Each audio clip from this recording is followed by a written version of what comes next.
If you've had a lesson with me in the last couple of months or listened to my radio show on Sirius XM, you've heard me talk a lot about Dr. David Wright with Right Balance and his system. Are you an upper core player? Are you a mid-core player? Or are you a lower core player? In my research in the last few months, 35 out of 45 players have been measured as upper core players. And there's definitely a formula and there's pieces of the puzzle that go with the upper core player.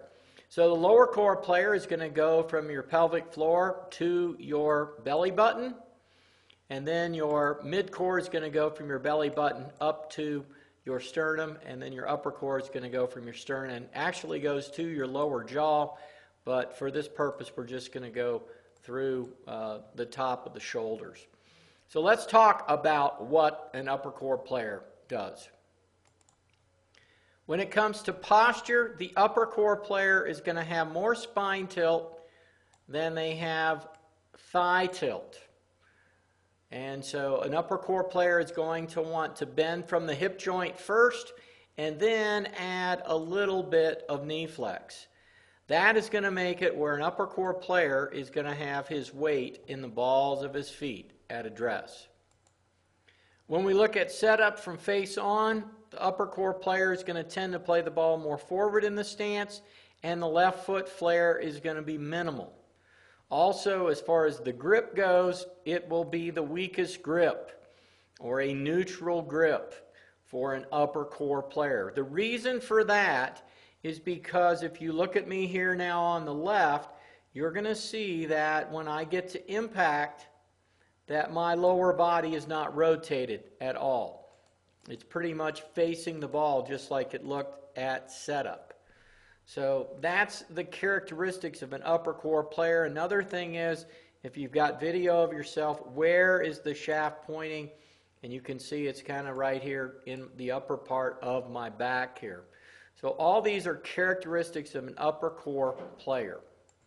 When it comes to the swing, the upper core player is not going to hold the angle as long. They're going to let the angle go a little earlier because that's how they're squaring the club face. And the speed is coming from the arms, hands, and wrists, not body rotations.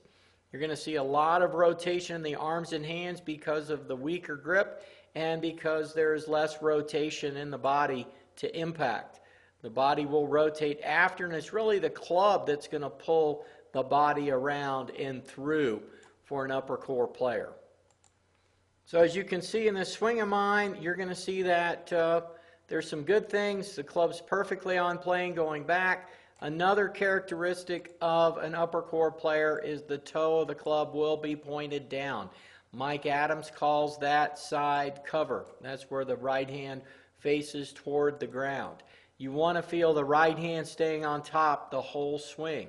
When you see me get to the top, you can see the left arm is perfectly on plane, and you're going to see that in this swing I had the plane really great coming down. There's a club head right on plane coming into the ball, and you can see that I'm pushing up from the ground. My upper body is standing up as I square the club face with my arms, hands, and wrist.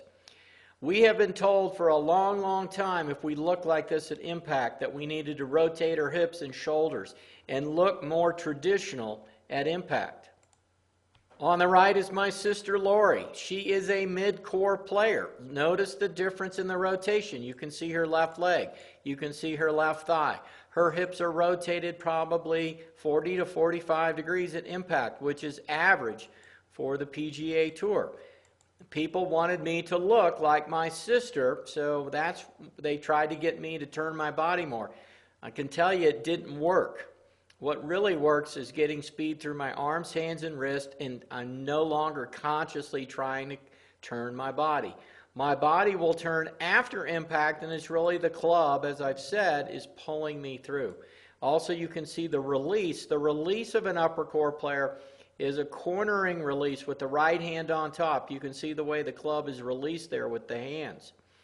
That is another characteristic of an upper core player. You see the club coming out pretty much right on plane and the club face very square. So if you've been told that you're not hitting the ball well and the fix is to turn your body faster through the ball, all I can say is 35 of 45 people I've measured have been upper core players just like myself. And if you'd like to find out more about this, check out my website, LarryRinker.com, or go to Dr. Wright's website, new.wrightbalance.com. And you'll get the correct information for your swing, because there's really different pieces of the puzzle for a mid-core versus a low-core versus an upper core player. I hope this helps your game. Thanks.